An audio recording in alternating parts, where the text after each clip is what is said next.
Well, we finally got a lot of new info about GTA 6, and it started with the news of the delay, which I really don't mind because springtime just works out better for me in general, and if it means we actually get a working product that's not horribly glitchy or something in the end, then by all means, go ahead, work on it all you need. Hey, it's video game development. These things can happen sometimes. Then we got a second trailer, and a ton of screenshots, character bios, and some location info all dumped on us at once. There was a lot to go through, and I'm definitely not about to go through all of it. I really don't think I need to do a frame-by-frame analysis. We've all got eyes, we all watched the same trailer, other people who have way more time on their hands than I do have probably already done this, and I don't feel like spending half an hour talking about every single little detail. Although one detail I did find kinda cool is how this truck has Liberty City license plates. And that's not the only out-of-state plate for their fictional version of Florida. Twice we can see plates for a state called Gloriana. I don't think that's supposed to be a portmanteau of glorious in Indiana, but the plates kinda remind me of the ones in Georgia, and it looks like they've got both the current day design and the 90s design. I don't think this will be indicative of multiple states in the game though, since they seem to be going all in on this whole entire map being based on Florida, or what they call Leonida.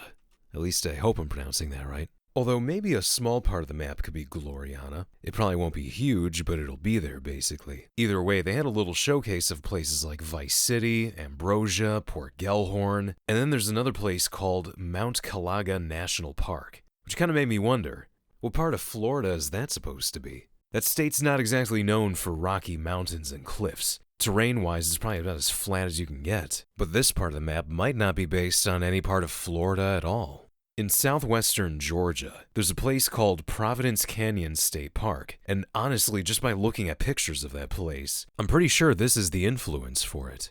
Even though it would be cool if there were two different states that were distinct from each other in the game, I have a feeling they're going to do this like San Andreas, where most of the map was supposed to be based on California, but then you had an entire part of the map that was supposed to be Nevada and a little bit of Arizona, I think. I guess they're doing that again, except this time it's a little bit of Georgia and Florida. And unlike the fact that we got a city based on Vegas and San Andreas, I wouldn't expect anything based on Atlanta and GTA 6. I think the parts of Georgia that we see are just going to be rural areas only.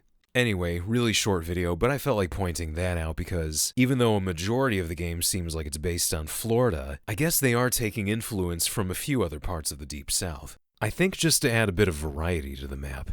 I'm sure they know that people would be whining over one thing or another. If they didn't have this, there's going to be people that complain that the terrain is too flat and that it's not fun to do off-roading on or something. Though already now I've seen people saying, what the hell kind of Florida is this supposed to be? Why are there mountains? So you're never going to please everyone. It actually reminds me of how Ubisoft threw in mountains and pine forests on a map that was supposed to be based on Chicago, back when they made the first Watch Dogs.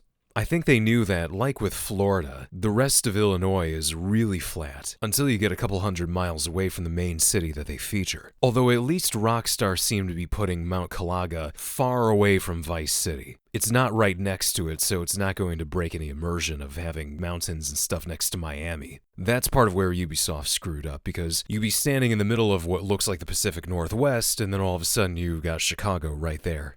You know, honestly, I feel like Rockstar could do a much better version of Chicago than Ubisoft ever did. That's if they actually want to do different cities, though. But enough hearing about people complaining. What are your favorite things about all the info we've seen so far? Are there any in-game locations or characters that you find interesting?